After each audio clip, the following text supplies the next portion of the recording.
¿Hay alguien por ahí?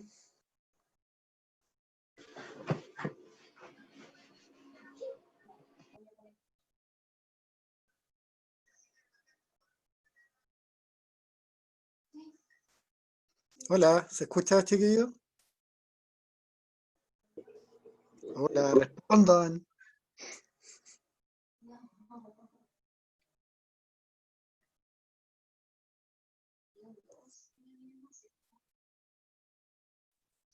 Ya, si por el chat significa que se escucha. Traten de tener el micrófono prendido, chiquillos, para yo saber efectivamente que estoy hablando con ustedes. En la imagen no importa, pero ojalá el micrófono pueda contestar para saber que estoy hablando con ustedes. Que el micrófono diga hola por el micrófono, por favor.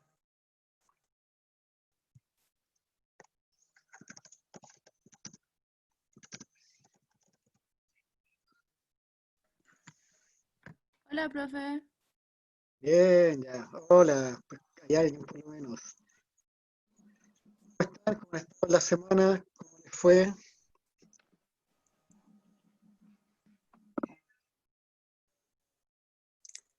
¿Rindieron el ensayo? ¿Cómo les fue en el ensayo? Quiero saber cómo anduvieron el ensayo de la semana pasada. Recuerden que la semana pasada no tuvimos clase porque tenían que rendir el ensayo. Entonces, me gustaría saber cómo les fue en el ensayo.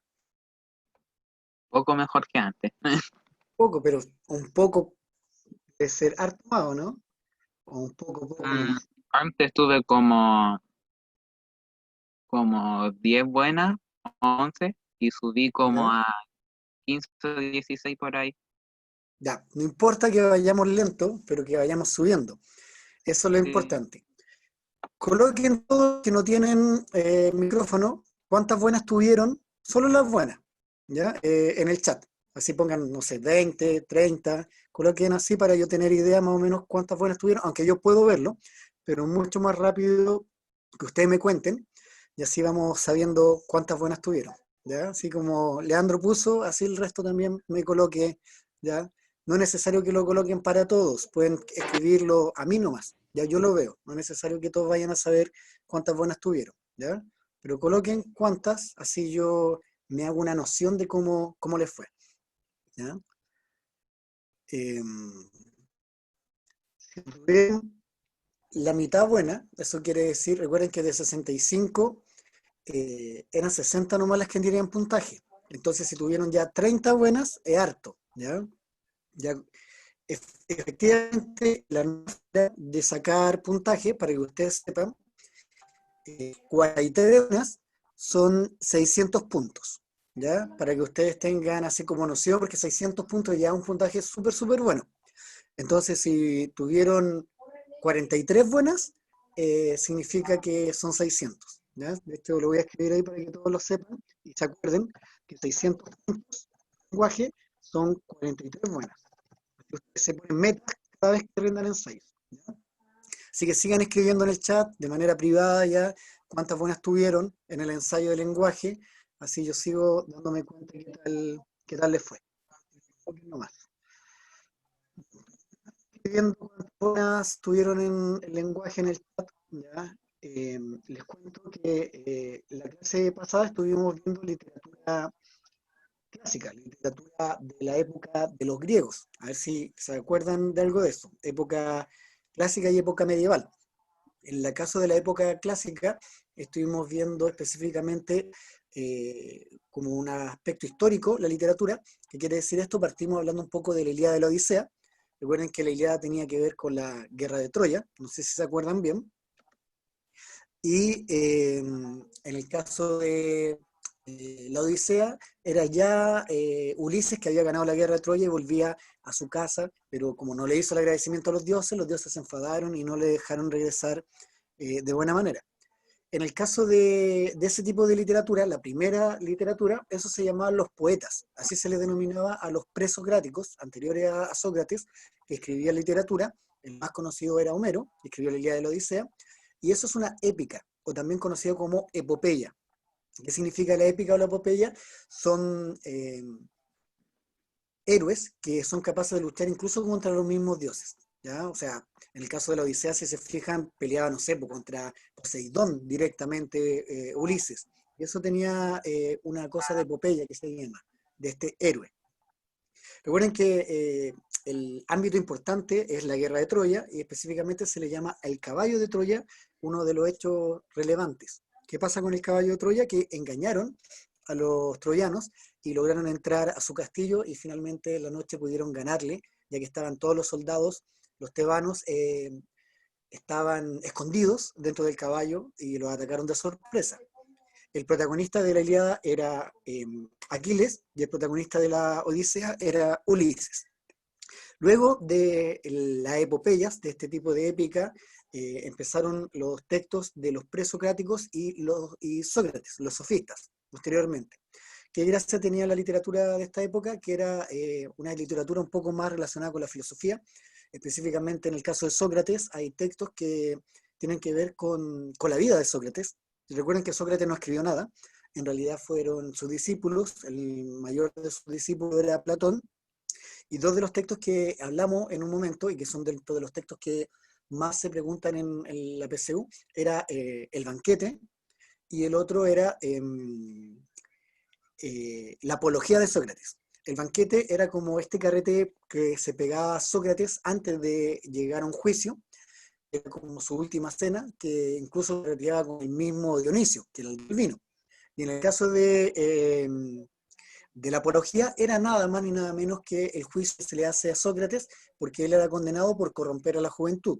Recuerden que Sócrates se paraba en la plaza a hablar de cualquier cosa, pero en realidad él se ironizaba, hacía ironía de lo que decía el resto, a tal punto que la otra persona dudaba de lo que le estaban diciendo. Y finalmente él volvía a decir lo mismo, pero con palabras más bonitas. Eso se llama mayéutica. Y la mayéutica simplemente era decir lo mismo con otras palabras más bonitas. ¿Ya? Entonces ahí caía en el error Sócrates y hacía que el resto no lo tomara en consideración y que al final la gente que tenía mayor poder en Grecia, en Atenas de manera específica, se enojara con él y lo condenaran por creer que él corrompía a la juventud. ¿Ya? Recuerden que eso era como los aspectos importantes. ¿Qué más estuvimos tratando? Estuvimos hablando un poco de Platón. Platón, dentro de los textos importantes está La República, que es el libro más conocido de Platón, y está un libro, el libro sexto de La República, que trata de la alegoría de la caverna. Hablamos en algún momento de la alegoría de la caverna, que era como nosotros que no vemos la realidad, sino vemos lo que nos cuentan. ¿Ya? Y como vemos solo lo que nos cuentan, nosotros en realidad vemos sombras y no vemos realidades. Es como cuando nos manipulan la información los medios masivos, específicamente la televisión o el internet, y nosotros creemos que esa es la realidad cuando en verdad no lo es. ¿Ya? Luego venía Aristóteles, que Aristóteles era súper importante. Aristóteles hablaba de la lógica matemática, y con él ya se termina la época clásica y luego comienza la época medieval. En la época medieval hay un giro, no creen en la lógica que decía Aristóteles, de hecho quemaron muchos de los libros de Aristóteles, y el centro de ello era Dios. Recuerden que vimos el contexto de producción, y el contexto de producción tenía que ver con eso, ¿cierto? Tenía que ver justamente con hablar de qué es lo que pasaba en la época. Esto era teocéntrico, todo giraba en torno a Dios. Los libros más representativos de esta época era, por ejemplo, El Cantar del Mío Cid, que era una alabanza a un héroe, el que ganaba las cruzadas, y también tenemos, por ejemplo, El Conde de Lucanor, que el conde tenía un ayudante, que era Patronio, el cual le daba consejos, pero esos consejos siempre estaban en refranes, ¿ya? Y ahí van a haber otro tipo de preguntas, que ese tipo de preguntas van a ser con los refranes, donde yo tengo que transformar el refrán que dice Patronio, al conde, a un lenguaje cotidiano. Por ejemplo, no sé, puede ser el que madruga Dios lo ayuda. Entonces te dicen, ya, ¿cómo podríamos transformar el refrán anterior a un lenguaje cotidiano? ¿Qué significa que al que madruga Dios lo ayuda? ¿Cómo podríamos llevarlo a un lenguaje cotidiano nosotros?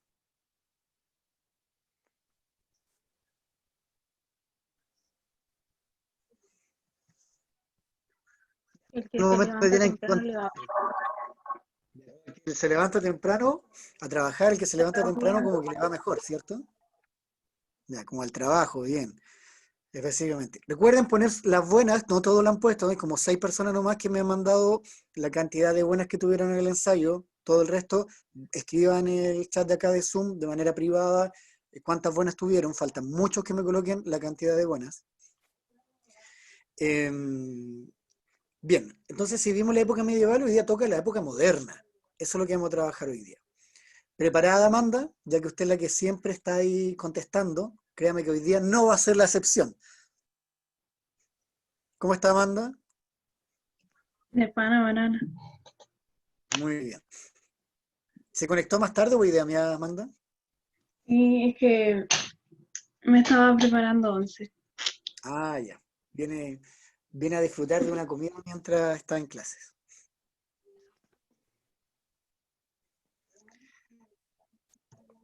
Ya, vamos a comenzar entonces con el contenido nuevo. Hoy día vamos a tratar de ver un video chiquillo. La idea es ver dos, pero va a depender del tiempo que nos permite y cómo vayamos a trabajar. Como están hablando muy poco, no sé si la clase se va a hacer más tediosa o no, porque con suerte la Amanda o Alonso, por ahí, pocos son los que contestan, así que traten de participar, si se equivocan, no hay ningún problema, aparte de que el profesor se burle, no hay nada más que pueda pasar. Bien, título entonces de la clase de hoy día, literatura moderna. ¿Cómo estamos en la literatura moderna? ¿De qué se trata? ¿Qué se imaginan ustedes? ¿Qué época estamos hablando cuando hablamos de literatura moderna?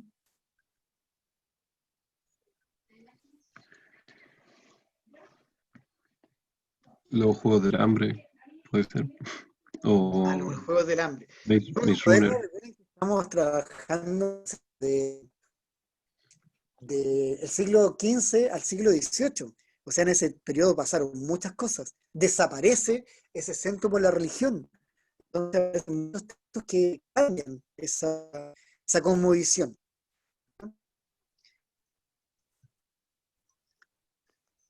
Bueno, en esta clase continuaremos la visión de distintos periodos históricos literarios, como lo vimos en la última clase, pero en este caso nos vamos a concentrar para la PSU en dos conceptos fundamentales: el Renacimiento y el Barroco. ¿Qué se les viene a la mente a ustedes con estos dos conceptos? Renacimiento y Barroco.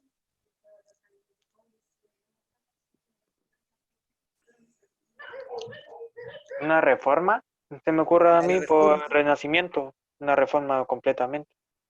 Hay una reforma drástica, ¿sí? Por ejemplo, aparece, pero ya en el Barroco, aparece, por ejemplo, Martín Lutero. Súper importante La Martín reforma Lutero. luterana. La reforma luterana, ¿cierto? Ya, ¿qué más? ¿Qué más se le viene a la mente con el Renacimiento y el Barroco? Lo único que puedo pensar en Vivaldi. El Renacimiento lo da los principios de la estética. Principio de la estética, ya. ¿A usted se le debería venir a la mente, no sé, pues, Leonardo da Vinci, por ejemplo, ya súper importante de este periodo? Se les podría venir Dante Alighieri como escritor. En el caso barroco debería ser Miguel de Cervantes y Saavedra, súper conocido, ¿cierto? El Quijote como dentro de los libros más importantes de este periodo. Por lo tanto, hay mucho. Por eso a mí me interesa trabajar varios textos hoy, el día de hoy, y la idea es trabajar quizás, si el Internet lo permite, algunos videos cortitos de los textos más emblemáticos de este periodo para que vayamos analizándolos. ¿Ya? Comencemos de lleno con el contenido. Sabemos que en el anterior trabajamos la época clásica y medieval, ahora nos concentramos en la época moderna. Me voy a concentrar en esto porque quiero avanzar. El objetivo de hoy día, conocer y comprender características generales de la visión de la época renacentista y barroca, comprender el contexto histórico que explica la producción literaria de este estudio, ¿ya? Por lo tanto, los autores más importantes, como acabo de decirle, del Renacimiento, claramente Dante Alighieri es como uno de los más importantes, Miguel de Cervantes y Saavedra, también tenemos a Shakespeare ya al final de Barroco, y así sucesivamente. Vamos a analizar el contexto renacentista y barroco a partir de la información sociocultural. ¿Ya? Vamos a tratar de entender por qué se escribió Romeo y Julieta, cuál es el sentido de haber escrito Romeo y Julieta, por qué Hamlet, todos mueren, por ejemplo, ¿ya? Por qué, no sé, Dante viene al infierno, por qué estas purgatorio, ¿por qué en el purgatorio están los 7 pecados capitales? ¿Ya? ¿Por qué nacen? ¿Por qué nacen ahí, con ese libro específicamente? ¿Y por qué después el paraíso se dice que tiene, está un planeta de cada lugar del paraíso?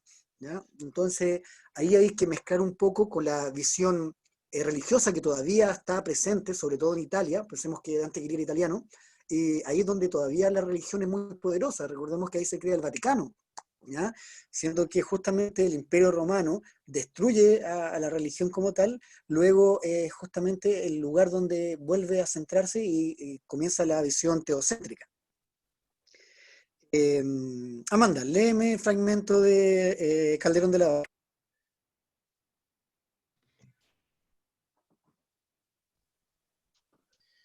Sueña el rey que es rey y vive, con este engaño mandado, disponiendo y gobernando, y este aplauso que recibe, prestado en el viento escribe, y en cenizas le convierte. La muerte, desdicha fuerte, que hay quien intente reinar, viendo que ha de despertar en el sueño de la muerte. Sueña el rico en su riqueza, que más cuidados le ofrece. Sueña el pobre que padece su miseria y su pobreza. Sueña el que a medrar empieza. Sueña que afana y pretende. Sueña que agravia y ofende. Y en el mundo, en conclusión, todos sueñan lo que son, aunque ninguno lo entiende. Yo sueño que estoy aquí, de estas cadenas cargados, y soñé que en otro estado más lisonjero me vi. ¿Qué es la vida? Un frenesí. ¿Qué es la vida? Una ilusión. Una sombra, una ficción. Y el mayor bien es pequeño, que toda la vida es sueño y los sueños sueños son. Muy bien. Dice en el fragmento anterior, saluda a la muerte como. Hay dos partes que se menciona la muerte. Dice,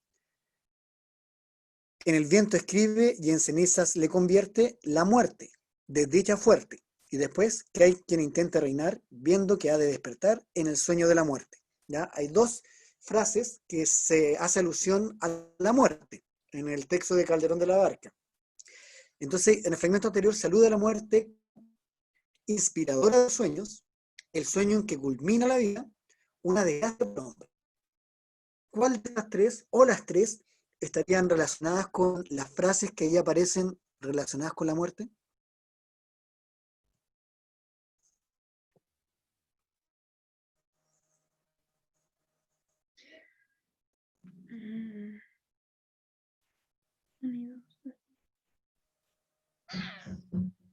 ¿Es la muerte quien inspira los sueños, según el texto?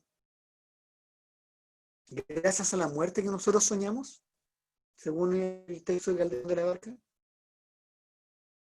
No, ¿cierto? ¿Por qué no? No sé. Yo digo No sé, que, no me sirve, no sé. yo digo que la 3 no. Te dice que la tres. El sueño que culmina la vida dice que no, ¿por qué no?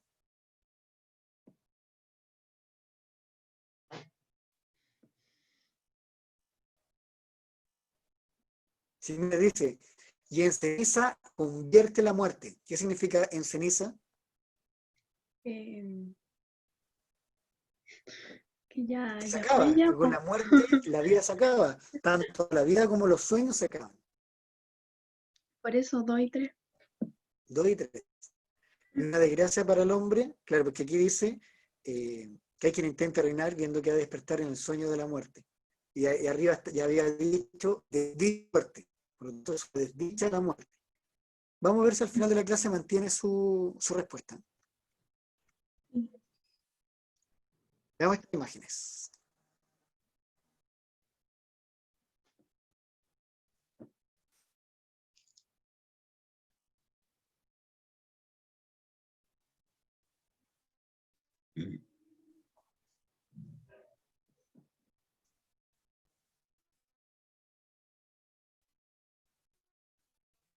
Las imágenes, vamos, ¿cuáles reconocen o con qué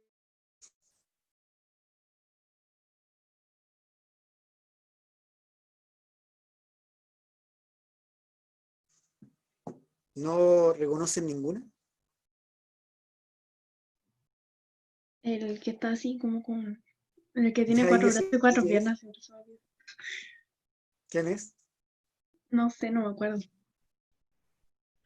Piensa que aquí hay muchos autores importantes que apareció Leonardo da Vinci. aparece la imagen clásica de Miguel Ángel, que es la que está mencionando Amanda. ¿Ya? O sea,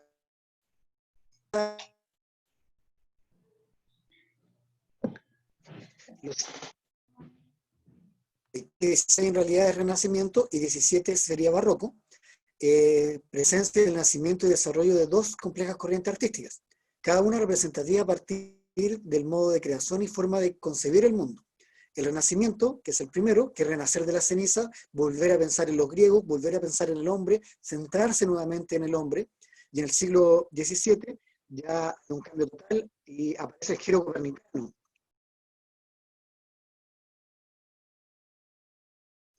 ¿Qué es el giro copernicano? ¿Qué pasó con Copérnico? ¿Quién fue Copérnico? ¿Quién fue Galileo Galilei? Copérnico era ¿cómo se dice? Un astronomólogo. Astrónomo, Bueno, sí, ¿ya? ¿Y qué ya, hacía? ¿Qué dijo? y decía de que pensaban antes que la Tierra era el centro del universo, pero Ujú. Copérnico decía que no, que había más planetas y había el Sol creo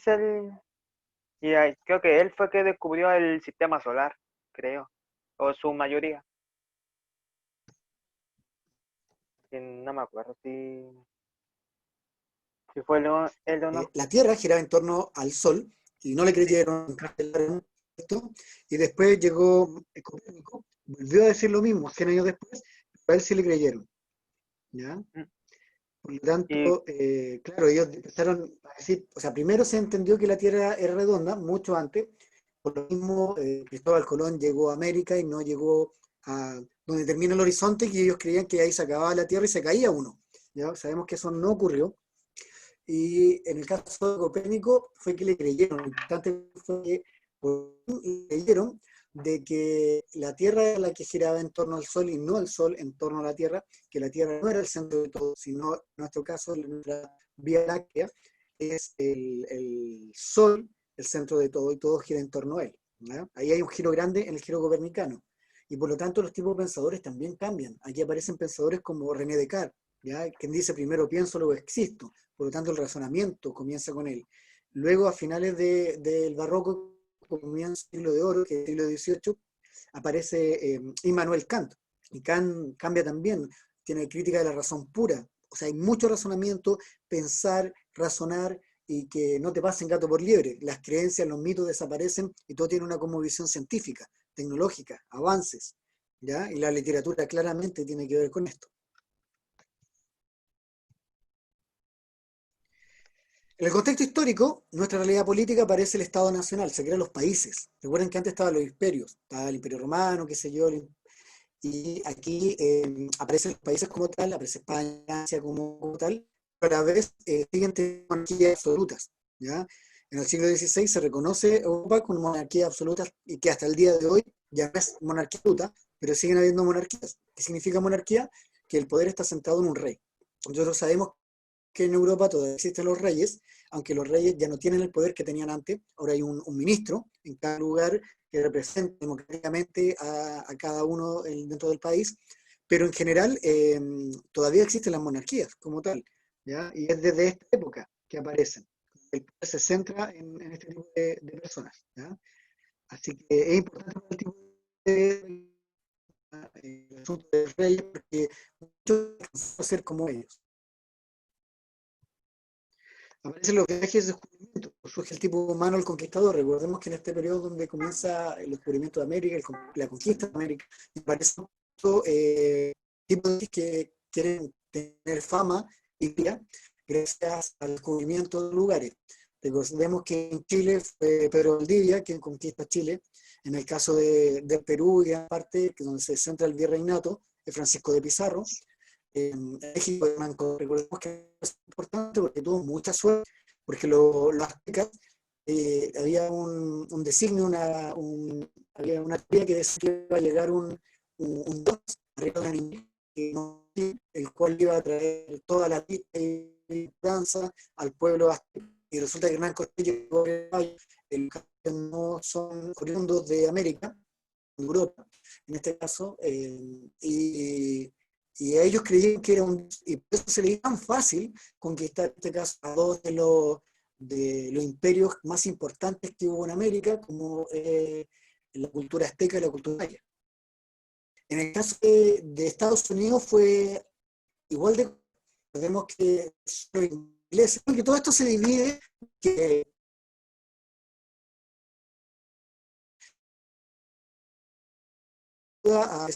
y después fue a España, donde los reyes católicos, y ellos sí le quisieron dar el dinero para hacer la expedición. Entonces, cuando se llega a América, quieren conquistar, y España obviamente reclama que América es de ellos, completa, porque si Cristóbal Colón descubrió América, tiene que ser para España completo.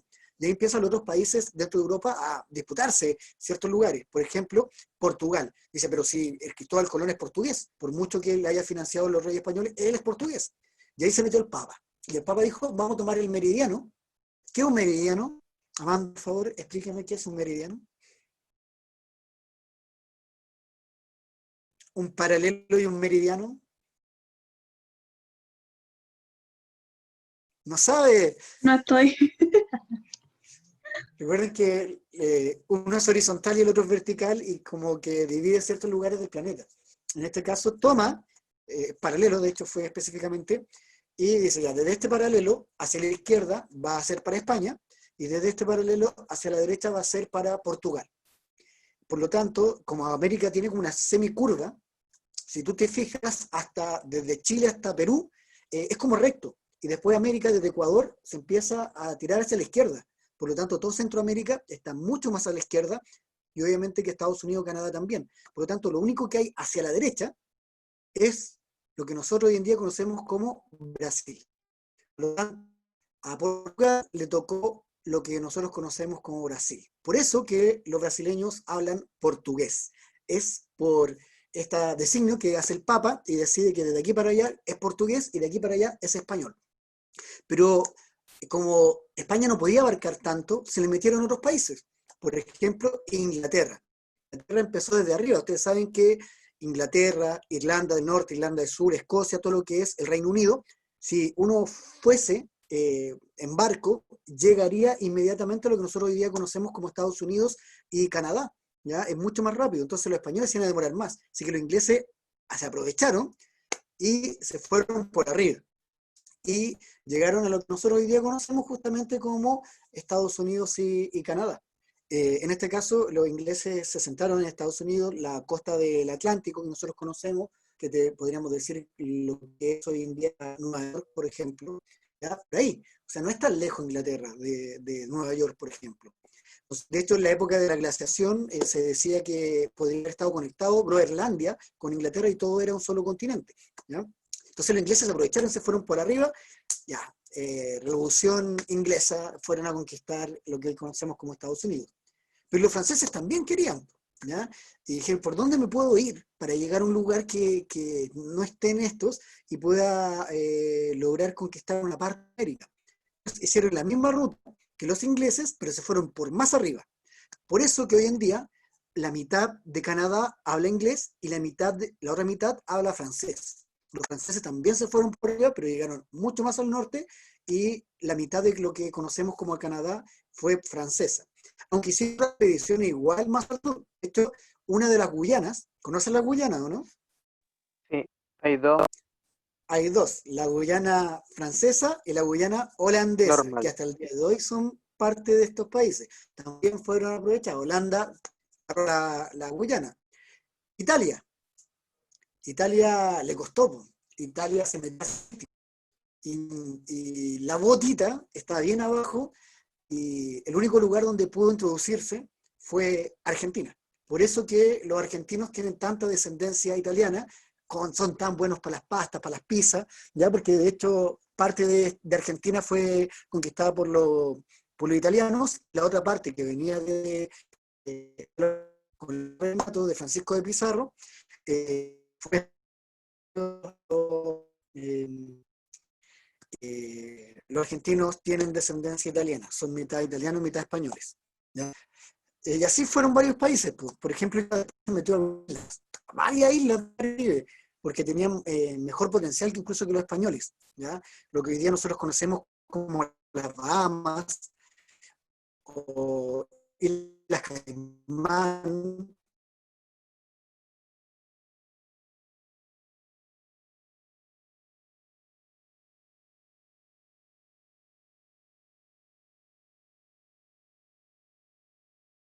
Tu idioma y cómo fue que se fueron dando.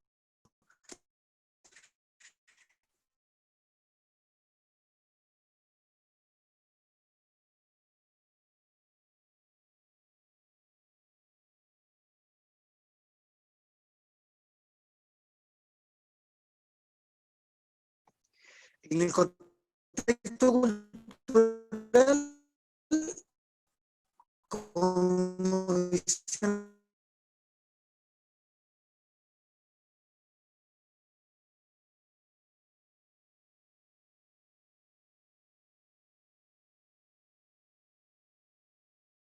perfecta, es en este periodo, en el Renacimiento, donde se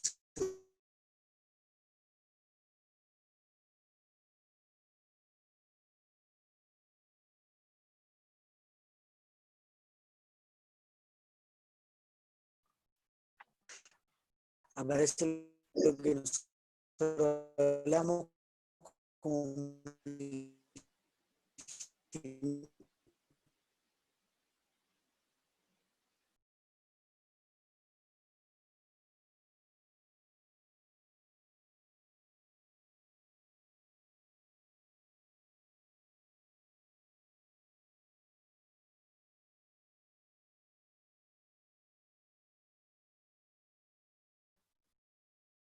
Y escríbele por ¿Qué onda? Se nos fue, profe. F, profe. F. Y pensé que era mi internet. Yo eh, también. Yo igual. Pensé que era mi internet. había caído el internet. O sea, Zoom, Ah, ¿en serio? Nah, en serio. no, fue a mí. No, de hecho, varios alumnos me han escrito que se le ha caído el Zoom, lo ha botado, Zoom lo ha tirado, ocupa mucho internet Zoom, ¿ya? Entonces, ahora me tocó a mí. Justo una inestabilidad de internet, bajó un poco el internet y me botó. Así que si vuelve a pasar eso, tengan claro que me conecto inmediatamente, sino que de repente hay inestabilidad del internet. Profe, ¿usted tiene BTR? No tengo VTR, no sé si es mejor o peor en Tel, pero a mí me funciona re bien, pero el último tiempo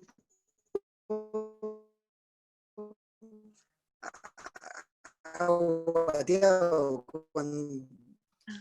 con esto del coronavirus y que todo el mundo esté conectado, aguateado a internet. Quiero matar. Profe. Profe, se le escucha re mal. Pero No me sumamente mal se le Espera, escucha. súper bien. Aguante Del- Optimus Prime. Pensé que era yo. Crítica del Ese cuento, sueño. la novela y el drama. ¿Qué? La línea está Profe, ¿usted está viviendo o qué? ¿Qué te pasó? A ver si ahora se escucha mejor.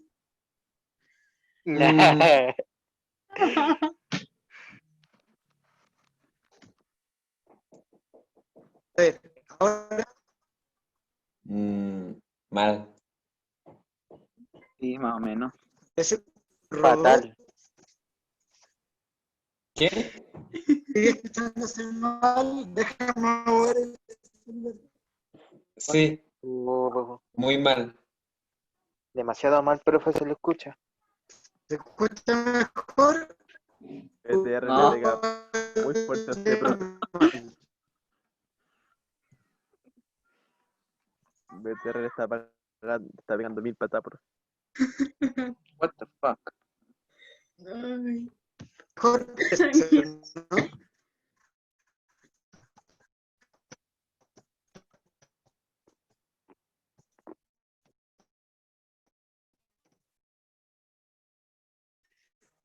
Ahora me llama a ver, también como robot.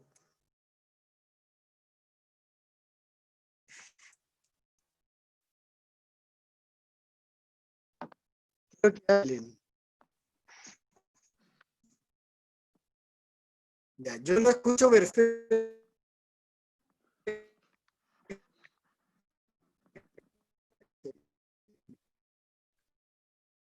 Yo lo escucho perfecto.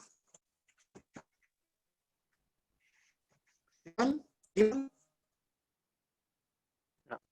¿Qué? ¿Qué cosa? ¿Por qué es mejor ver? Dijo, ¿Qué dijo? Me coloco. No, No, no se entiende nada. No se entiende nada. está hablando en griego. No ¿Mejor está ahora o hablando no? No, usted está hablando en hebreo. En hebreo. alguna lengua muerta, algo así. ¿Quieres escuchar? Déjeme ver, a ver si. Ay, por Dios, no.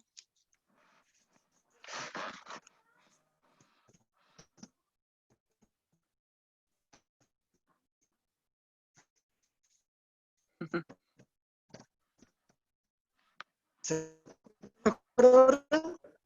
No, No, no. no.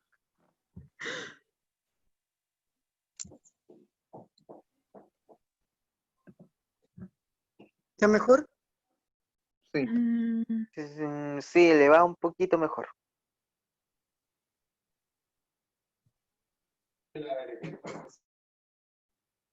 Sí, no, vale. No.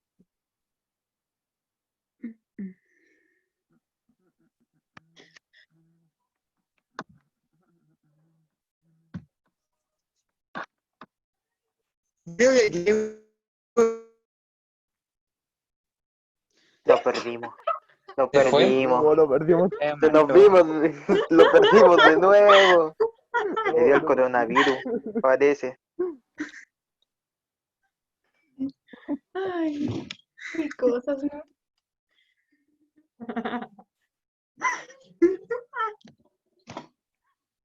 F, profe. F. PCR le dicen eso, ¿Mejoró o no? No sé, no sé. ¿Mejoró o no? Sí, ahí Más o mejoró un menos. No se poquito sabe, más. profe. Sigue Sí. Sí, hablando. mejoró un poquito. Ya. Poquito, Hable. mejor, mejor. Sí. Sí. Yo creo que al compartir pantalla se le va. Mira, ¿sabes lo que voy a hacer? Capaz que, si no comparto mi video, pero sí la pantalla, capaz que uso menos internet y funciona mejor. Voy a ver si con eso mejora.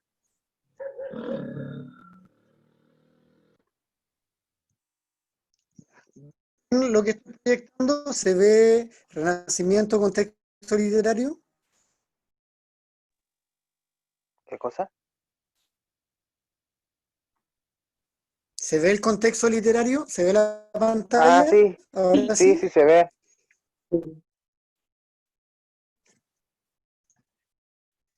Ya, ya. Estamos mejorando entonces. Sí, ahora sí. En el contexto literario, en la lírica, ¿qué quiere decir eso?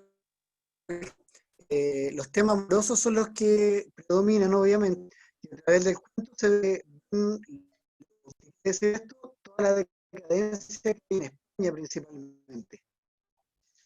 Recuerden que los españoles, como vieron rica y quisieron tener mucha riqueza, llegó cualquier tipo de español a América y ellos volvían a Europa siendo ricos.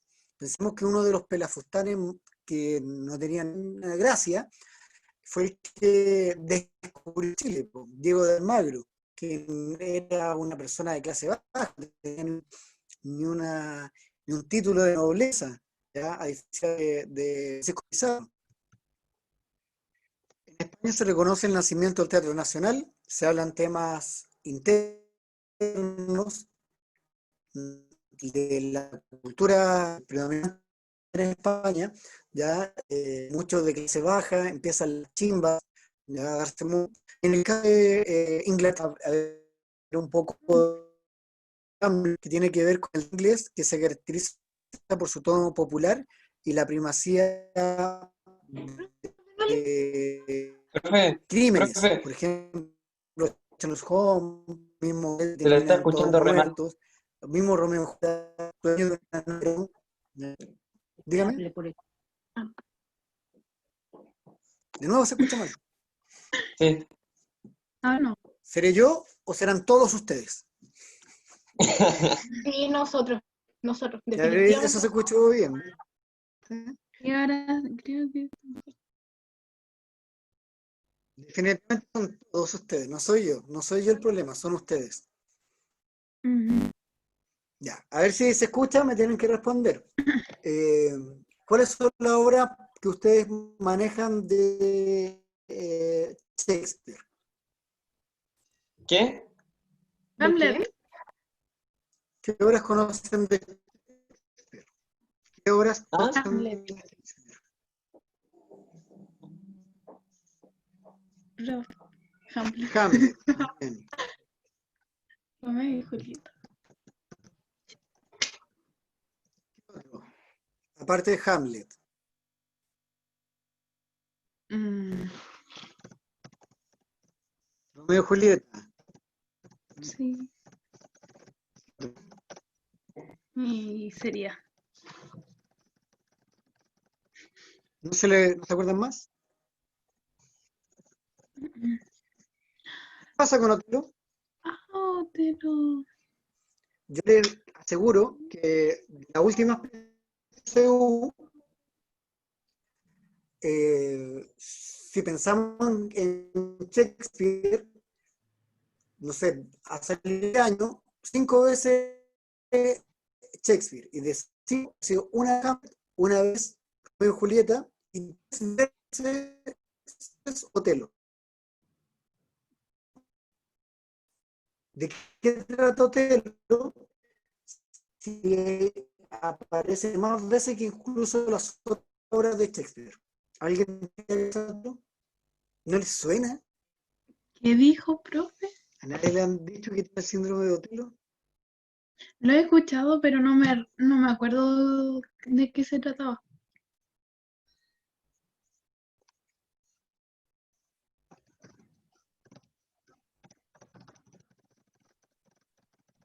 No tiene síndrome de Otelo.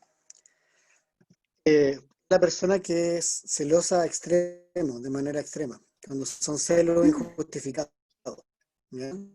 Esa es la obra de Ay, sí, Otelo. ya me Eso acordé. hasta el día de hoy a las personas que son celosas tienen el síndrome de Otelo.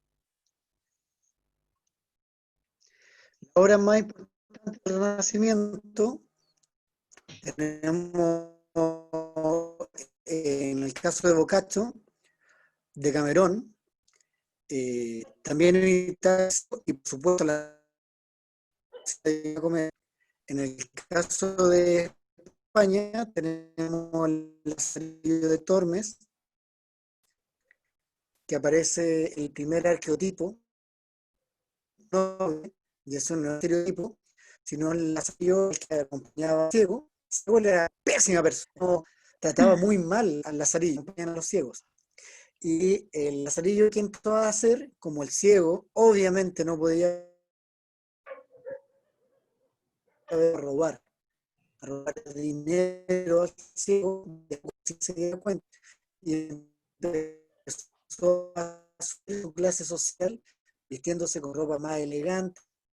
El pícaro, ¿quién es? Es aprovechador, el que ve el momento de oportunidad, toma, sin importar nada. Por lo tanto, el pícaro es un aprovechador. Pero de la obra, importantemente, la más de las 5 que aparece es la Divina Comedia, lejos, ¿ya? Lejos. Yo no veo, no está la Divina Comedia, ¿ya? Del Renacimiento, es la obra más relevante del periodo, ¿ya? Esperemos que Internet lo permita y me deje ver con la Divina Comedia. Empieza a pegarse, dejamos hacer.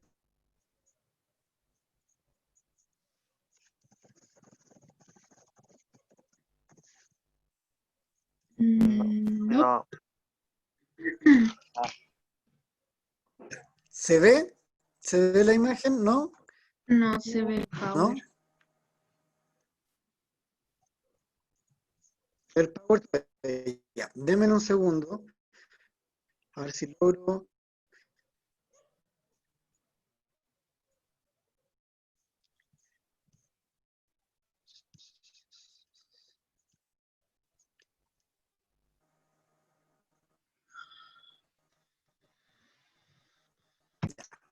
Se ve ahora Le va mal de nuevo. una imagen negra porque todavía no me carga. Se escucha súper mal. Pero no se lo entiende. Muy mal. Ya, pero me interesa la imagen. La imagen, Sí, la imagen la alcanzamos a ver, lo que más me interesa en este instante. ¿Se ve la imagen? Ya. sí. Dígame si se escucha la imagen, que es igual de importante apenas comience, usted dígame si la logran escuchar. Leer, pero no tenéis tiempo para hacerlo, ya claro. Por eso hoy os traemos el Drama Life que tanto nos habéis pedido, la Divina Comedia. Si te gustan los resúmenes de libros, suscríbete. Y si ya lo estás, no te olvides de darle a like, porque con Drama Life aprendes y te diviertes. Dante, autor y protagonista de la obra, se despierta en una selva oscura. No sabe cómo ha llegado hasta ahí. Al fondo ve el sol que representa a Dios, pero para llegar a él tiene que subir una colina, y 3 fieras impiden su paso. Por suerte, llega Virgilio y comienza la travesía. La primera parada es el infierno, y como ya sabéis, gracias al Drama Life del infierno de Dante, está dividido en 9 ciclos, donde se nos muestra al ser humano con sus diferentes pecados y sus consecuencias.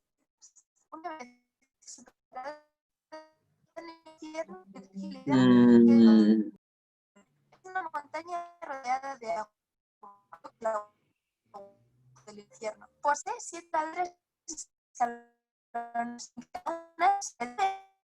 capital, donde puedes conforme vas bien. La montaña está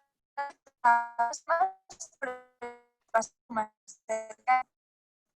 Los que viven en el lago, las almas que murieron en estado de extraña murieron también. Las un buen ángel con una espada de fuego.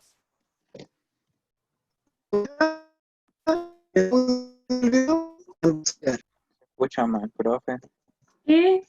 ¿Qué? No entendí nada de lo que dijo el video.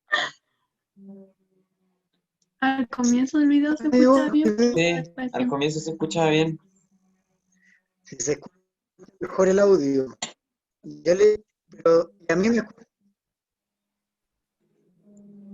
¿Qué A dijo? mí me escucha. Profe, no lo escuchamos. No lo escuchamos, El le profe va ya lo súper ve mal. entero pegado. El net le va yendo fatal. Qué mal. Qué mal. F, Si se profe. Déjeme mal. ¿Se escucha mal?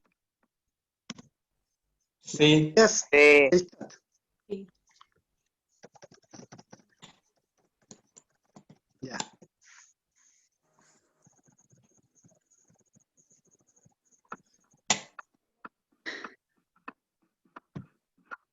¿Por el chat? va a escribir la Biblia. Por el chat. Sigamos por el chat. Siglo XVII, el barroco. ¿Qué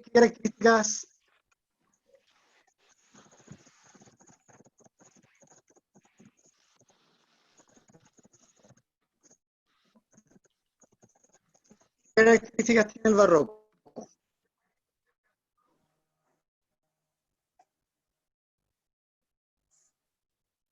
Galileo.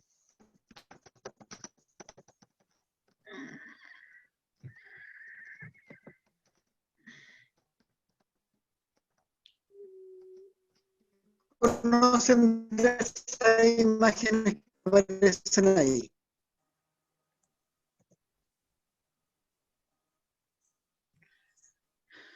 A Galileo. ¿Qué características vemos ahí? Avances. Estamos diciendo de Galileo. Ujú.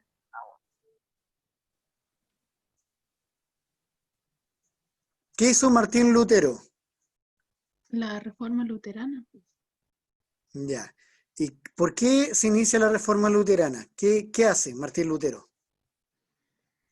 No me acuerdo. ¿No se acuerda? No, solo Dice que aluden a obras católicas, sí. Pero Martín Lutero hace la reforma porque en ese tiempo estaba la Inquisición. ¿Se acuerdan qué era la Inquisición? Sí. ¿Qué es la Inquisición, Amanda? Y que dijo sí. Era a los que buscaban como a los no creyentes, ¿o no? No, algo así, ¿o no? Y como que los mataban o los tiraban al río. Como que buscaban justicia. No se acuerda. Oye, o no, estoy por inventando. Está inventando. La Inquisición era que la Iglesia Católica cobraba a las personas por sus pecados. Algo así, ¿ves? Están perdiendo todo. Entonces, las personas tenían que pagar por los pecados para ser liberados y purificados. Y entonces las personas que no tenían dinero se iban al infierno. Entonces, eh, claramente dijeron que esto no podía ser así. Martín Lutero decidió hacer un cambio en esto.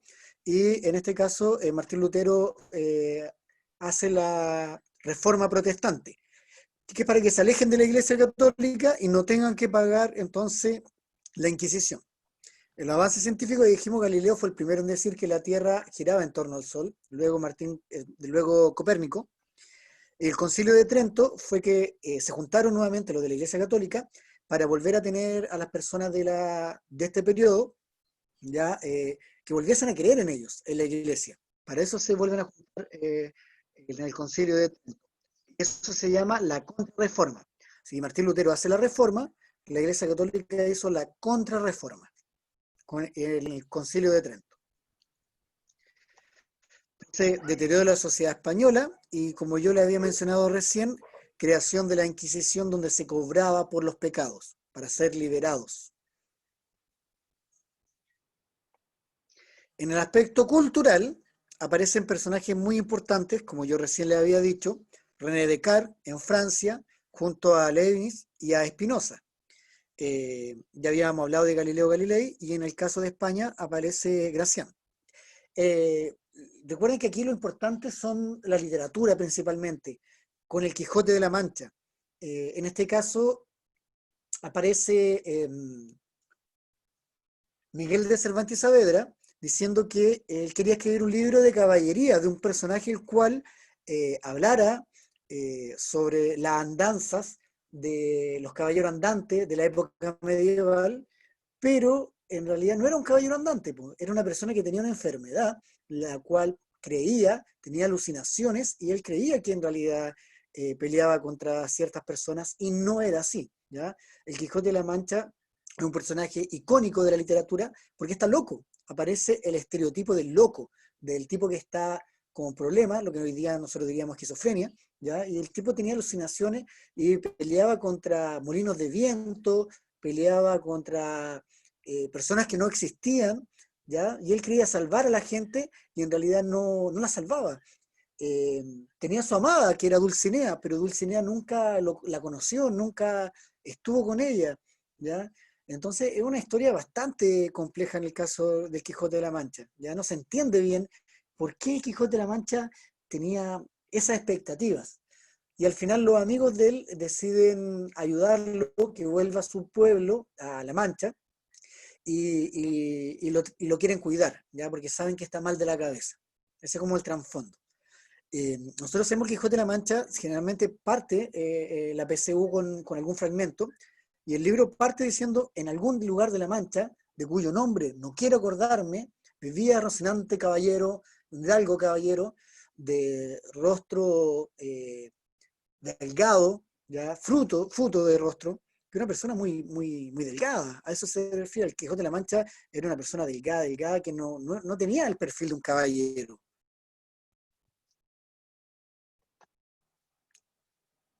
Se caracteriza por la complicación de las formas y el predominio del arte, el barroco. Valora la libertad para crear y distorsionar las formas, y la literatura barroca se manifiesta en dos corrientes estilísticas, que sería el conceptualismo y el culturalismo, que no los vamos a profundizar porque no se preguntan en la PSU, es para que sepan. El ingenioso Hidalgo Don Quijote de la Mancha, el libro más importante. También aparece La vida de Buscón, de Francisco de Quevedo, o Soledades de Góngora, ¿ya? Pero lejos el Quijote de la Mancha, ya el más relevante.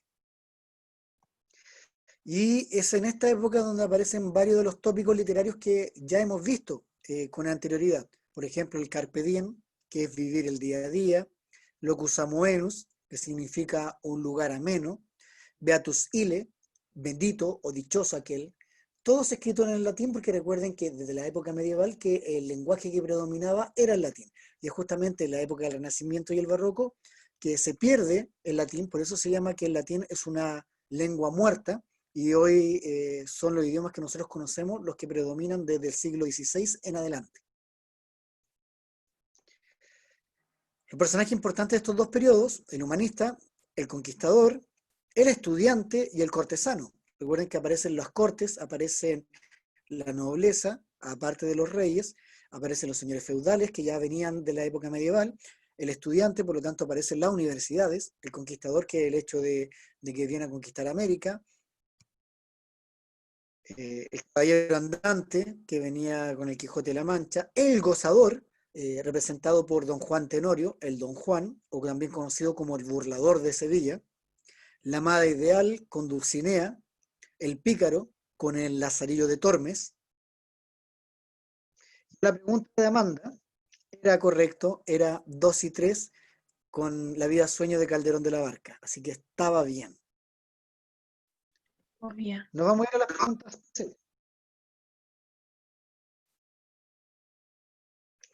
El Lazarillo de Tormes. No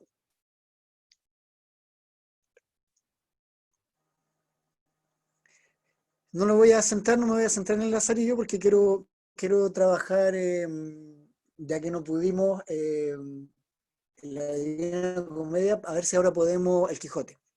¿A qué tipo humano del Renacimiento podría corresponder el narrador del fragmento anterior? Les digo cuál es el fragmento. Dice: usaba poner cabe sí un jarrillo de vino cuando comíamos, y yo, muy de presto de Asia y daba para besos callados, tomarle a su lugar, más duróme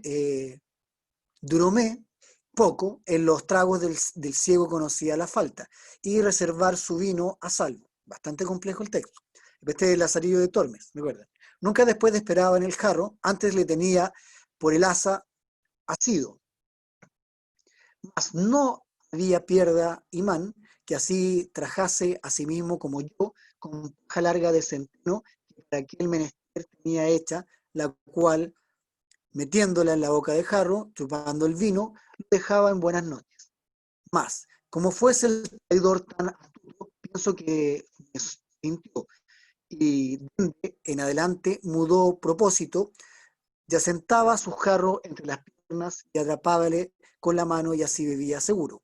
Yo, como estaba hecho al vino, moría por él, viendo que aquel remedio de la paja no me aprovechaba ni valía, acordé en el suelo de jarro hacerle una fuentecilla de agujero sutil, y dedicadamente con una muy delgadita tortilla de cera, tapándolo, y al tiempo de comer, fingiendo haber frío, entrábame dentro de las piernas del triste ciego a calentarme en la pobrecita lumbre que teníamos, y al calor de ella, luego de derretida de la cera, por ser muy poca, comenzaba la fuentecilla a deslizarse en la boca, la cual yo de tal manera ponía que maldita la gota que perdía. Cuando el pobreto iba a beber, no hallaba nada. Espantándose, maldiciendo, ¿cierto?, daba al diablo el jarro y el vino, no sabiendo qué podía hacer. Bastante complejo el Lazarillo de Tormes, pero la gracia del Lazarillo era que le robaba el vino al ciego. ¿Qué tipo de humano del Renacimiento podría corresponder el narrador del fragmento anterior? Si es el Lazarillo, Matías dice el pícaro. Recuerden que Lazarillo era un aprovechador que le robaba al ciego, por lo tanto era el pícaro. Le robaba al ciego.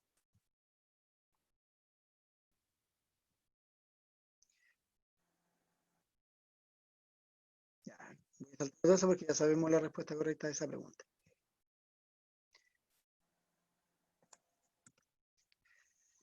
Era su nombre a una nariz pegada, Francisco de Quevedo. Eras una nariz superlativa. Eras una nariz sayón y escriba. Érase un pez espada muy barbado. Era un reloj de sol mal encarado. Érase una alquitara pensativa. Érase un elefante boca arriba. Era Ovidio Nazón más narizado. Érase el espolón de una galera. Érase un pirámide de Egipto. Las 12 tribus de narices era. Érase un narcisismo infinito. Muchísima nariz, nariz tan fiera que la cara de Anás fuera delito. Algunos elementos barrocos presentes en el texto anterior son la ingeniosa descripción poética de una realidad cotidiana, el propósito de asombrar al lector con un lenguaje muy elaborado, el abundante uso de metáforas para expresar imágenes, la ácida crítica social implícita en el texto, la exageración en el propósito moral del texto.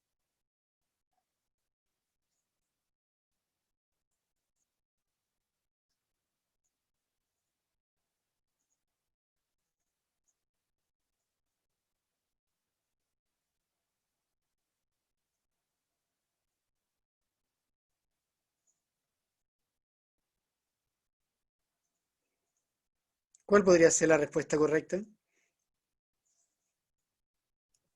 1, 2 y 3.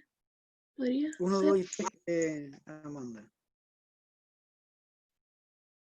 La 1 sí, claramente la ingeniosa descripción poética, porque es ingeniosa.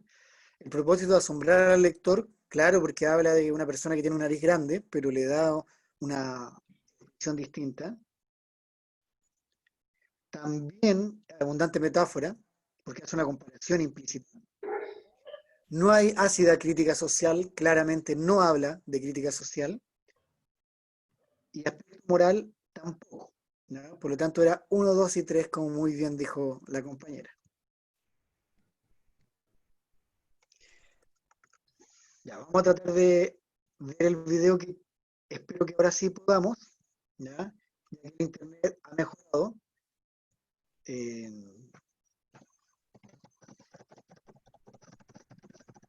Vamos a hacer preguntas de esto si se puede, ¿ya? Si logramos que esto cargue de buena manera. Ir dando cada cierta cantidad de tiempo, ¿ya? Porque voy a ir haciendo preguntas y los quiero muy, muy atentos. Muy atentos.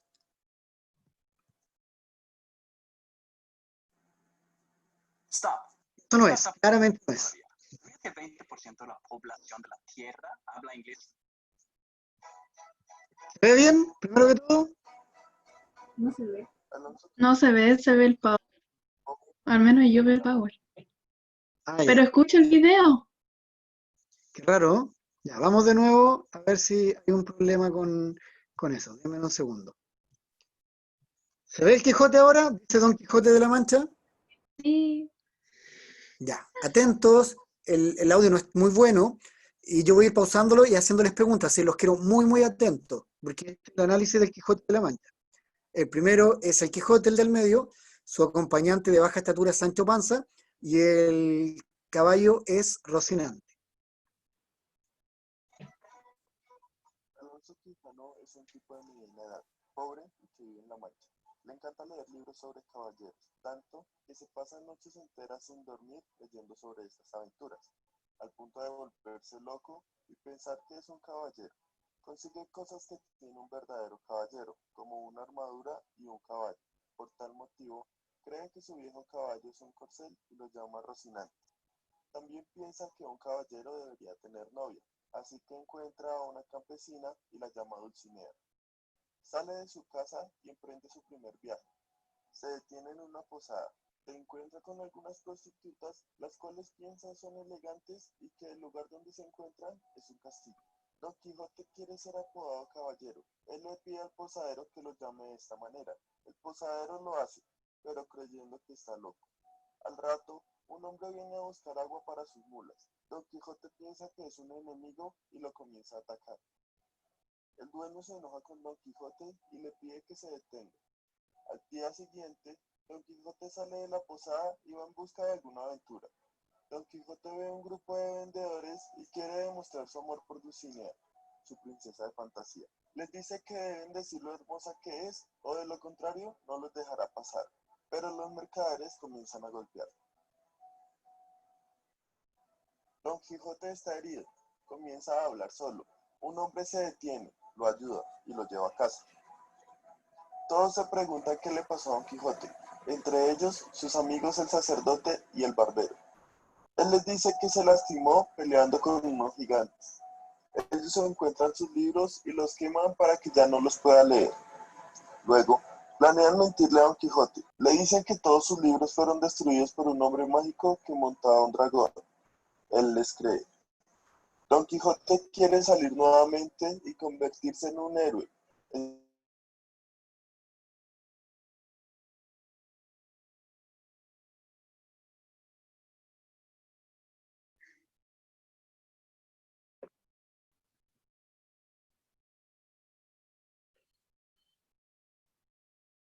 su camino.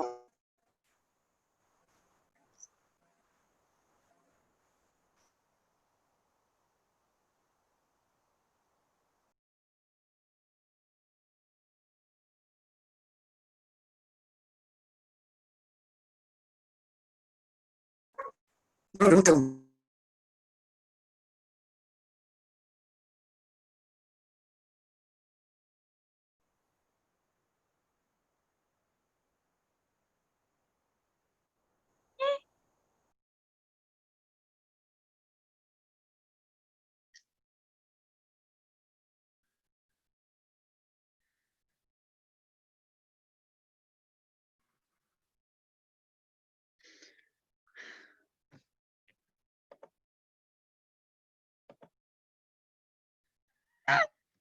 Otra vez. Ese.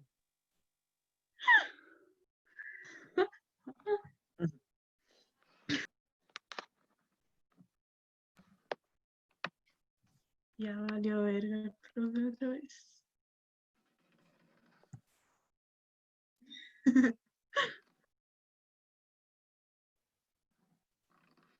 Profe, el BTR lo está atormentando, profe.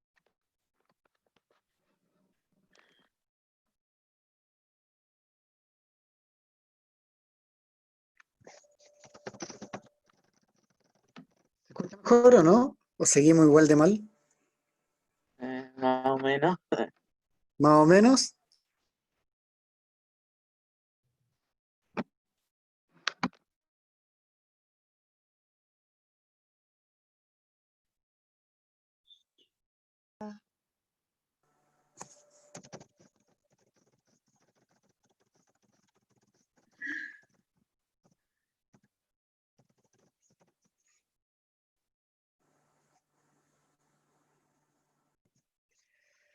La pregunta era, ¿por qué el Quijote se cree un caballero? Porque él leía libros de ficción y como estaba loco, como que pensaba que estaba como en los libros y descubría aventuras cuando en verdad era como cosas completamente normales. Como que ¿Y sale cómo se y vestía el Quijote de la Mancha? como un caballero, según él. Tenía armadura, ¿cierto? Un casco. ¿Y qué otra característica tenía tener un caballero andante, según él? Tenía que tener un caballo y una hermosa mujer al lado. Ya, ¿y cómo se llamaba la amada y el caballo? Dulcinea del Toboso y resonante. Dulcinea del Toboso, bien. ¿Y el caballo? Resonante, algo así. Rocinante. Eso, lo mismo. Ya. Continuemos con la historia, ahora aprovechando que sí se escucha bien, para seguir haciendo las preguntas correspondientes. ¿Ya?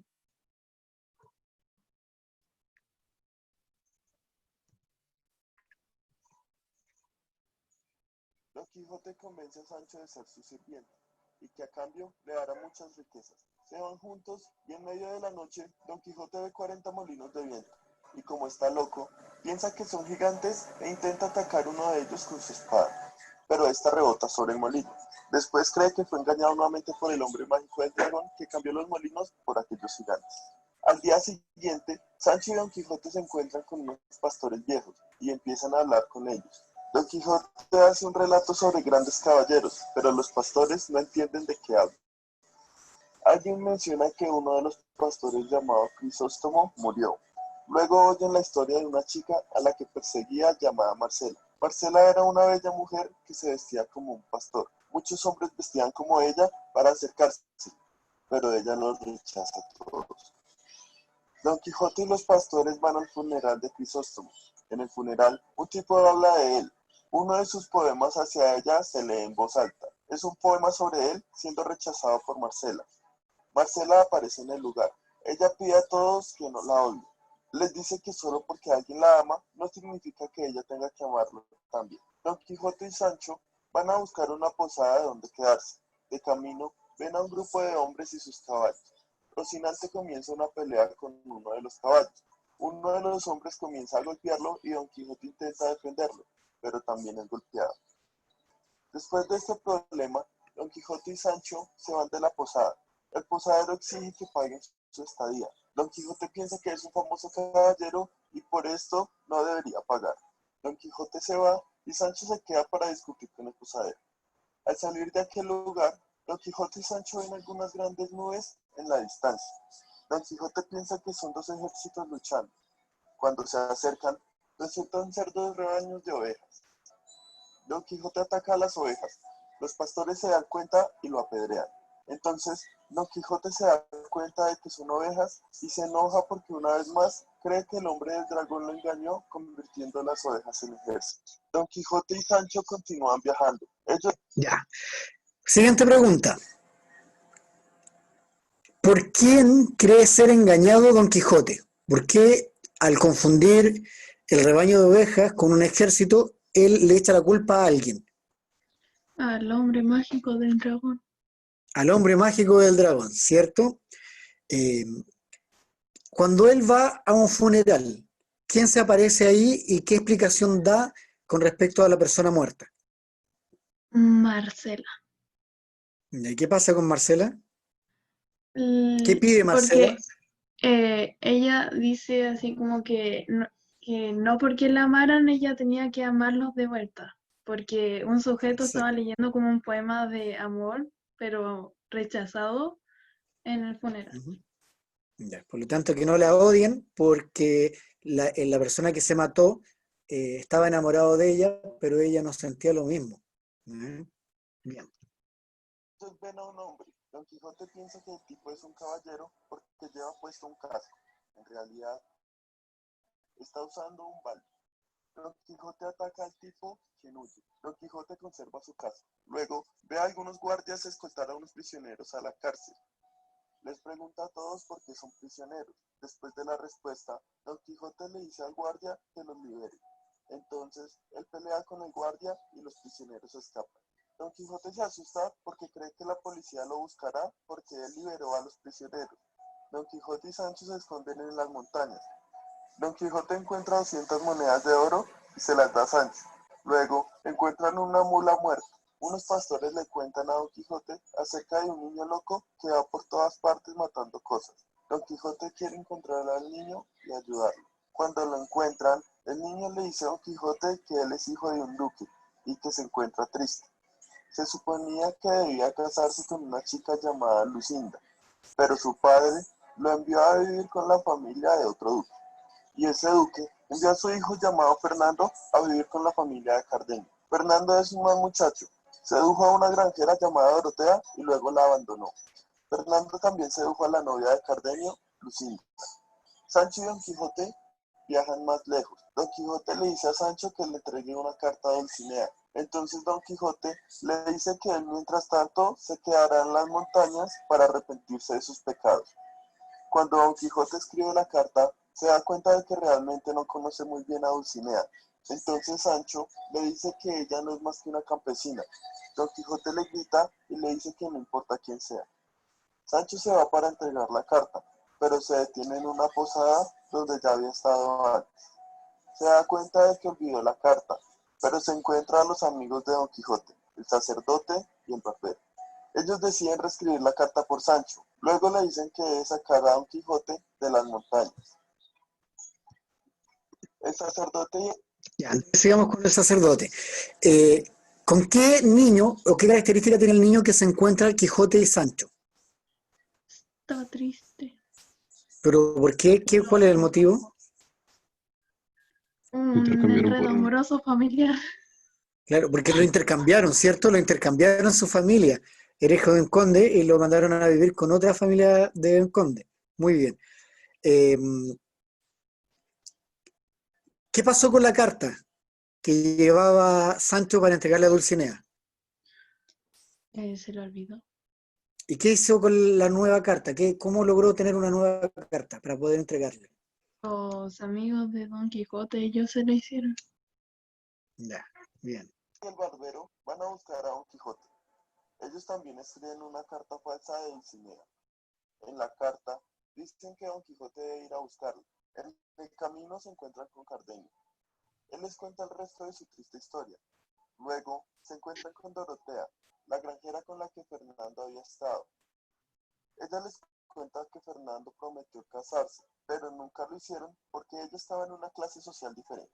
Cardenio le cuenta sobre él y le dice que él cuidará de ella. El sacerdote y el barbero le dicen que por qué están allí. Todos están de acuerdo en que Don Quijote está loco y deberían sacarlo de las montañas. Dorotea tiene un plan.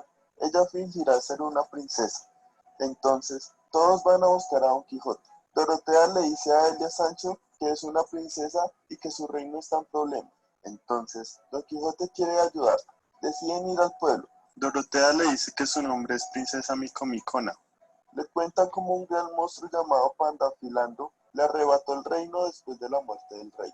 Le dice también que se casará con él si la ayuda. Don Quijote la rechaza porque está comprometido con Dulcinea, a pesar que ni siquiera la conoce. Don Quijote le pregunta a Sancho sobre su reunión con Dulcinea. Sancho inventa algunas cosas. Se detienen en la misma posada a la que siempre van. Todos se sientan a cenar, mientras Sancho y Don Quijote se quedan afuera. El posadero comienza a hablar de libros sobre caballeros. El sacerdote le dice que no hable más sobre el tema. En medio de la discusión, Sancho entra corriendo y pide ayuda, debido a que encontró a Don Quijote luchando contra una cobija. Está alucinando y piensa que es el gran monstruo. Un hombre y una mujer entran a la posada. Son Fernando y Lucinda. Fernando ve a Dorotea y se da cuenta lo hermosa que es. Fernando deja a Lucinda y se casa con Dorotea. Todos están felices. Sancho ve que Dorotea no es una princesa en absoluto. Está enojado porque no obtendrá las riquezas de un rey. Él le dice a Don Quijote que han sido engañados. Fernando le dice a Dorotea que siga procurando ser la princesa hasta que el sacerdote y el barbero puedan llevar a Don Quijote a casa. Algunas personas entran a la posada. Entre ellos, un hombre que acaba de salir de una prisión. Todos le preguntan al exprisionero su historia. Él les dice que estaba en un ejército, fue capturado y puesto en una prisión turca. Conoció a una mujer hermosa que era hija de un dueño de esclavos. Se enamoraron y planearon escapar juntos. Él quería escapar de ser un esclavo y ella quería escapar por motivos religiosos. Entonces consiguieron dinero y escaparon. En su escape, fueron atrapados de nuevo. Ella fue encarcelada con él, pero luego escaparon de nuevo. Finalmente, llegaron a España. El hombre está feliz de que ella todavía esté con él, por las cosas difíciles que pasaron juntos y por ser pobre. Todos en la posada se sienten mal y quieren ayudar. Rato después, todos se van a dormir, pero Don Quijote se queda afuera para proteger a todos de los monstruos. A la mañana siguiente, unos clientes se quieren ir sin pagar su estadía en la posada. Ya, ¿qué pasó? ¿Por qué se sienten tristes? ¿Con qué historia se conmovieron? Con la del ex prisionero. ¿Qué pasaba con el exprisionero? Que quería estar con una sujeta, pero ella por religión no podía, entonces se escaparon, lo atraparon y se volvieron a escapar y eso. Ya. ¿Y ellos los quieren ayudar o no los quieren ayudar? Obviamente que sí. Obviamente, por cierto. Ya vamos con el final del Quijote, ya nos quedan los últimos minutos. Don Quijote ayuda al posadero dialogando con ellos para que paguen sin meterse en problemas. Al rato, llega un tipo que trae una orden de arresto para el hombre que liberó a los prisioneros. Es decir, el sacerdote le dice a él y a los policías que lo acompañan que Don Quijote está loco y no puede ser arrestado. Ellos lo quieren llevar de regreso al pueblo para que pueda ser curado. Las discusiones se acaban y todos se van. A Don Quijote lo ponen en una carreta y lo regresan a su aldea. Le dicen que lo están transportando de vuelta a su aldea para que se encuentre con Dulcinea. Finalmente, llegan a la aldea de Don Quijote. Sancho Panza se reencuentra con su esposa y Don Quijote se queda tranquilo. Esta historia ha llegado hasta aquí. Nos vemos. Un final abierto, en realidad, el del Quijote. ¿Qué ha pasado con el Quijote? ¿Es normal? ¿Está loco? Un demente. Un demente, ¿cierto? ¿Por qué está tan loco? ¿Por qué para nosotros es que el Quijote está loco? ¿Qué características de locura encontramos dentro del Quijote? Que alucinaba muchas cosas que probablemente nunca existieran. ¿Ya? Como los molinos fueron gigantes, un rebaño de ovejas fuera un ejército, a Dulcinea, que él Dragones. era un real caballero. Ya, Y muy así. bien. Ya, la alucinación es lo que, como muy bien sentó, tiene que ver con esto. Las alucinaciones son lo que hacen que el Quijote de la Mancha sea un personaje icónico de la literatura, porque en realidad no, su realidad es completamente distinta a la realidad nuestra. Ya, vamos a hacer un par de preguntas PSU, dos cosas. Ya, vamos a leer este pequeño fragmento. Y todos ustedes en el chat deben poner su nombre y su apellido en el chat, ya de Zoom, así me queda el registro de ustedes. Y mientras, nuestra querida alumna Amanda nos va a leer este fragmento, ya que gustosamente dijo que quería hacerlo. Así me gusta, bien, Amanda. Alain Garrigou, 20/11/2015. De repente, esas cosas que nos ocupan, un encuentro, entregar un papel, ir a comprar, incluso que nos apasionan, como ese partido de fútbol, ese concierto de rock, parecen irrisorias. Esa noche del viernes 13 de noviembre de 2015, millones de telespectadores celebraban el segundo gol de su equipo antes de quedar estupefactos por la catástrofe que estaban teniendo lugar. En muy pocas ocasiones, tanta gente ha pasado tan repentinamente de una emoción a la otra. ¿Qué? No, es que te escuchaba como robot, dale nomás. Y en las terrazas de los bares, en la sala de espectáculos, la ligereza de las conversaciones o el estruendo de la música rock se cubrieron con el ensordecedor ruido de las armas de guerra, un ruido que no está dispuesto a silenciarse. ¿Se acuerdan aún del 11 de septiembre cuando, varios meses o incluso varios años sin interrupción, todo giraba en torno al terrorismo? En aquel momento ya ningún otro tema interesaba. En ciencias políticas se habla de unificación del espacio social cuando, en situación de crisis, cualquier tipo de pensamiento, generalmente diverso, heterogéneo, se centra en lo mismo, en la muerte, la guerra, el terrorismo.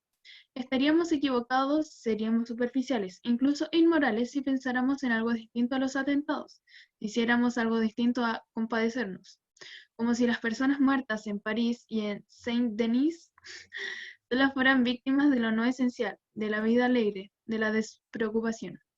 En definitiva, víctimas corrientes. Sin embargo, son mucho más que eso. Así pues, vamos a tener que resignarnos a atravesar el nuevo túnel que la violencia, esta violencia tan particular, hace recaer sobre la vida banal. La reducción forzada y obsesiva de la apertura al mundo es el resultado más amplio del terrorismo. En primer lugar, se basa en el miedo. Ahora bien, la civilización, en el sentido de Norbert Elias, es primero fruto de la erradicación al menos parcial del miedo, ya que el Estado ha reivindicado, con algún otro éxito, el monopolio de la violencia física legítima. Muy bien. La pregunta dice, la expresión un ruido que no está dispuesto a silenciarse, presente al final del primer párrafo del fragmento, quiere decir que, ¿qué sería un ruido que no está dispuesto a silenciarse?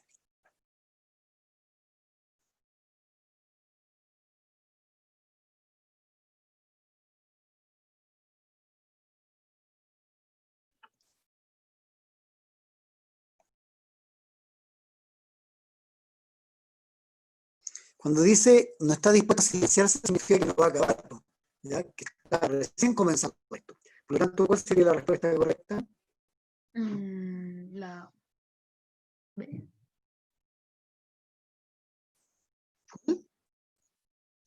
B. La B, dicen ahí, el miedo que provoca el ataque. Más que eso, porque la frase es lo importante, no el texto entero. Un ruido que no está dispuesto a silenciarse. No está dispuesto a silenciarse. D. Ana Moscoso dijo la C y es correcto. La violencia acaecida, o sea, la violencia provocada por los ataques terroristas está lejos de terminar. Eso estoy queriendo decir. Es una frase de interpretación. Pregunta 2. Con el fragmento anterior, la violencia mencionada por el emisor se ha desarrollado en contextos. ¿En qué tipo de contexto se da?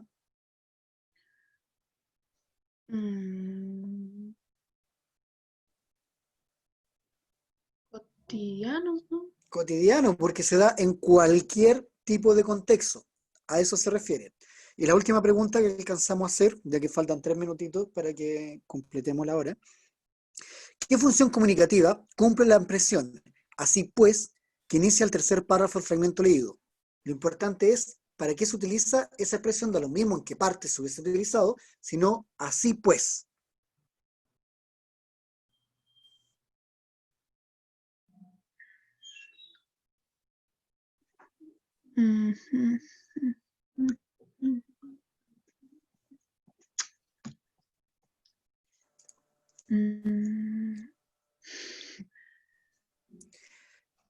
Es, como varios dijeron, a señalar una consecuencia de lo mencionado en el párrafo anterior. Así pues, es una consecuencia. Entonces, estamos culminando. Coloquen los que no han colocado todavía su nombre en el chat, colóquenlo, sin falta. ¿Ya? Hoy ya sabemos que de repente nos quedábamos pegados, parecíamos robots, específicamente yo, pero se pudo trabajar de buena forma igual, sacamos la clase adelante. Estuvimos viendo literatura moderna y quiero contarles que la próxima semana vamos a trabajar literatura contemporánea. ¿Qué quiere decir eso? Vamos a ver lo que corresponde a un flashback, a un raconto, ¿ya? Y vamos a tratar de ver el resumen, casi como vimos del Quijote de la Mancha el día de hoy, de 100 años de soledad, ya que pasamos a literatura contemporánea y es el libro más emblemático de la literatura latinoamericana. Bien, así que espero que le haya gustado, a pesar de que tuvimos déficit con el internet, pero la clase igual se resultó bastante bien.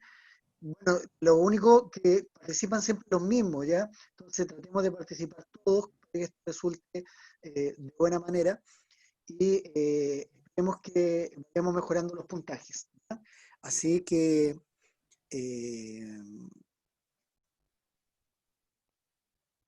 pero bien, esperemos que, claro, que si no pudieron entender bien, después puedan ver el video, ya la clase se sube, el PowerPoint también se sube, así que si hubo problemas con esto, ¿ya? Así que quedamos hasta acá, cuídense mucho, chiquillos, muy bien, nos vemos la próxima semana y esperemos que haya un mejor internet. Chao, cuídense. Chao, profe. Muy bien, Chao, adiós. profe, que esté bien. Chao, adiós.